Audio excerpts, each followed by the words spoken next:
what the Hindu scholars propound, that sometime you're born as animal, sometime bird, sometime human being. I want to ask you the question, brother. In this world, as every year is passing on, is the population of the human beings increasing or decreasing, brother? Increasing or decreasing? Increasing. Very good. Is the sin in the world increasing or decreasing? I can't hear you. Increasing or decreasing? Increasing, sir. Sorry? Increasing. Increasing. Human beings are increasing and even sin is increasing. If I agree with the philosophy of Hindu scholars, more the sin increases, the population of human beings should decrease. So therefore, I believe in going to the higher scriptures, Vedas. When I talk, which I had given the talk earlier in Chennai, during the first peace conference, that was in 2004, similarities between Islam and Hinduism. And there, I showed and compared that even in Vedas it speaks about one God, no idol worship, and everything. So what is common between the scriptures we follow? So this, the cycle of samsara, birth, death, is nowhere to be found in the Vedas. It's the philosophy of the Hindu scholars to justify, because they could not justify why human beings are born poor or healthy, which I've given you the answer in Islam. As far as the second question is concerned, that is suicide haram in Islam, is it prohibited? If yes, then why do people commit suicide? Is somebody instigating them? Suicide bombing? The Qur'an says in Surah Baqarah, chapter number 2, verse number 195, that do not make your own hand the cause of your destruction. So according to the Qur'an, committing suicide is haram, it is prohibited. So as far as committing suicide, it is prohibited. As far as killing any other innocent human being, the Qur'an says in Surah Ma'idah, chapter number 5, verse number 32, that if anyone kills any other human being, whether it be a Muslim or non-Muslim, unless it be for murder or for spreading corruption in the land, it is as though he has killed the whole of humanity. And if anyone saves an human being, it is as though he has saved the whole of humanity. So killing any innocent human being, whether it be a Muslim or non-Muslim, it is prohibited in Islam. So if anyone, whether he puts a bomb without killing himself or with killing himself, if he kills an innocent human being, it is prohibited.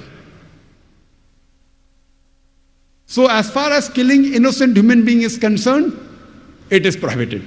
If you use it as a strategy of war, the Japanese used to do the suicide, Initially, where do you get suicide bombing from? According to a professor who wrote a book, Dying to Win in America, he says that the first people who did suicide bombing were the LTT, Tamil Tigers. But yet the blame is put on Muslims. I don't know why. It's the media. Have you ever heard of any Muslim doing suicide bombing? It was first the LTT and then the Americans.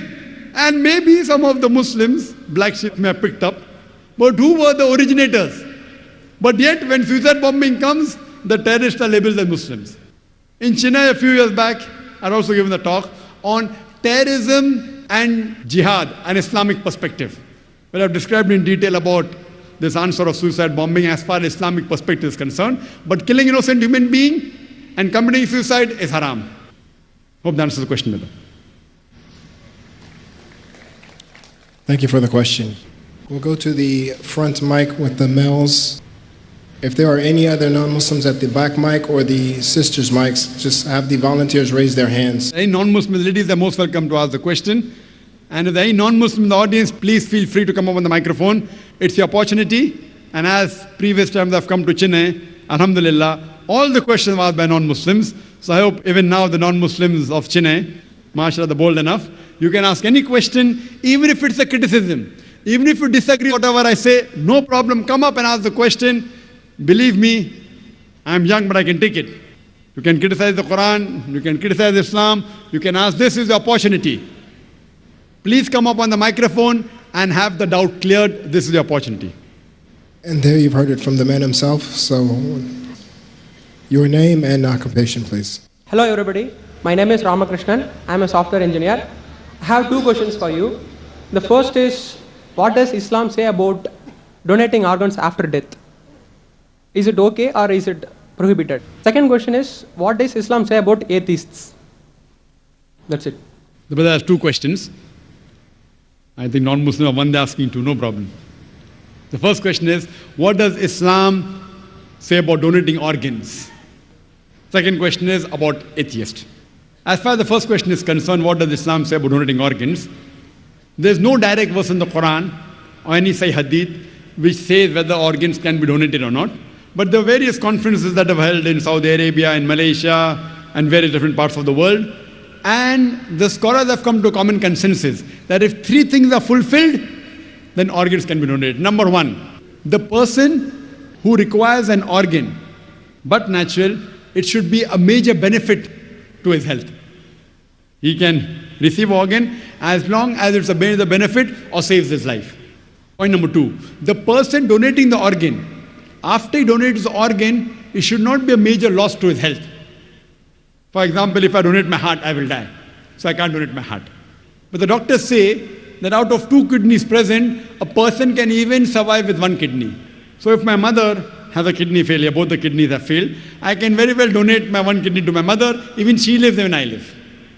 But naturally, after a person dies, if he wants to donate any other organ, that is permissible. But if he's alive, he should not donate any part of the body which will cause a major damage to his health or a loss of life. And the third criteria is, it should not be for money. No one should sell organ. If all these 3 conditions are fulfilled, then organ donation very well can be done. As far as the second question is concerned, what does Islam have to say about atheists? As far as I'm concerned, whenever I meet an atheist, are you an atheist, brother? He said no. Whenever I meet an atheist, the first thing I do is I congratulate that atheist. People may wonder that why is Zakir congratulating atheists? The reason I'm congratulating atheists is because most of the human beings, they usually do blind belief. He is a Hindu because father is Hindu. He is a Christian, father is a Christian. Many Muslims are Muslim because father is a Muslim. Now this atheist, he's thinking. He may be coming from a religious background. His father may be pious. But he does not believe that how can there be a God who requires to eat, a God who can die, a God who can lie. So the reason I congratulate the atheist is because he has said the first part of the Islamic Shahada, Islamic creed, La ilaha, that there is no God. The only thing I have to do is illallah, but Allah, which I shall do inshallah. So half my job is done. To a non-Muslim who believes in some other God, first I have to prove to him that the God he's worshipping is wrong. And after I prove to him that the God he's worshipping is wrong, then I have to prove to him about the correct God. Here, the atheist, half my job is done. He already agrees in the first part of the Islamic Shahada, La ilaha, there is no God. The only thing I have to do is illallah, which I shall do inshallah. The first question asked to the atheist is that, what is the definition of God? If anyone says there is no God, to say there is no God, he should know the definition of God. If he does not know the definition of God, he cannot say there is no God. For example, if I say this is a pen, is this a pen? No. It's a book. To say this is not a pen, you should know the definition of pen. Some people say, no, Zakir, I know this is a book, so I can say it's not a pen. I said, no. If you know the definition of pen, I will say, is this a kitab? You say, no, it is not a kitab, because there's no definition of kitab. To say it's not a kitab, you should know the definition of kitab. Because kitab and book is the same. So to say it is not a pen, you have to know the definition of pen. You may or may not know the definition of a book. Correct? So similarly, to say there is no God, you should know the definition of God. So now this person who is the atheist, he is believing, oh, that God, he requires to eat, he can lie, he fights and he loses. He does not believe in a God. So I say, even I don't believe in such a God. La ilaha. Then I tell to him the correct concept of God. And the correct concept of God is mentioned Surah Ikhlas, chapter number 112, verse number 1 to 4, which I shall discuss in the last day of the conference, inshallah. That is on 20th of January. So what he's doing, he is rejecting the false God. Then I ask the question to the atheist, that if suppose there is equipment which is brought in front of you, who no one in the world has ever seen, no one knows about it. And if I ask the question, that who will be the first person who will be able to tell you the mechanism of that equipment? The atheist will tell. The first person who will tell the mechanism of this equipment, who no one in the world has seen, it is the creator. Some may say the manufacturer. Some may say the inventor. Some will say the person who has made it, maker. He may say creator, maker, inventor, manufacturer. Whatever he says, it will be somewhat similar. Don't grapple with the words. What he says, accept it. Then ask him. Then repeat the lecture which I gave, which I don't intend repeating, that how did the universe come into existence? So he will tell about the Big Bang. Then I'll tell him that when did you come to know? He will tell you in 1973, yesterday in science, 30 years back, 40 years back. I will say, what you are talking about the Big Bang you came to know 30 years back is mentioned in the Quran 1400 years ago. Who could have mentioned it? He will say, maybe it's a fluke. Don't argue with him. Continue. What is the shape of the earth? He will tell you, previously people thought it's flat, now we know it's spherical. When did you come to know? He will tell you 1577, when Sir Francis Drake sailed around the earth. When? 300 years back, 400 years back, 450 years back. The Quran mentions 1400 years ago. Who could have mentioned it? He will say, oh, maybe your Prophet Muhammad, peace be upon him, he was an intelligent man. Don't argue, continue. Light of the moon, is it its own light or reflected light? He will tell you, previously we thought light of the moon was its own light. Recently we have come to know a couple of hundred years back, it's reflected light. It's mentioned in the Quran, Surah Furqan, chapter 25, verse 61. Light of the moon is reflected 14 years back. Who could have mentioned it? Now we'll pause. Don't wait for the answer. Continue. In school, I was taught that the sun was stationary. It did not rotate about its axis. You'll have, is that mentioned in the Quran? I said, no, that's what I learned in school. But the Quran says the sun and the moon rotate, which we have come to know recently. In school, 25 years back, I was told the sun did not rotate. The Quran says 14 years back that the sun rotates, which science has discovered today. Who could have mentioned that? There'll be a pause. Don't wait for the reply. Continue. So all the scientific things I mentioned in my talk, after each scientific fact, ask him who could have mentioned it before. And finally, he will tell the creator, the manufacturer, the inventor, the maker. This creator, this manufacturer, this producer, this inventor, we in Islam call as Allah. That's the reason today science is not eliminating God, La ilaha, it is eliminating models of God, illallah. Therefore, Sir Francis Bacon, a very famous philosopher, he said that little knowledge of science makes you an atheist, in-depth knowledge of science makes you a believer in God. So, with this help of this lecture, Quran Modern Science, you can prove the existence of God scientifically. Hope that answers the question. I remind the sisters, inshallah, to motivate those non-Muslim sisters that may be amongst you to ask their questions. This is an excellent opportunity for them.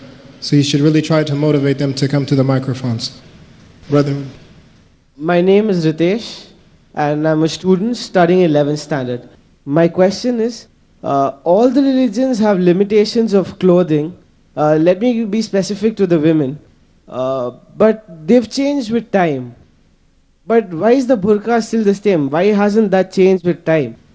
And one more question. I'm sorry.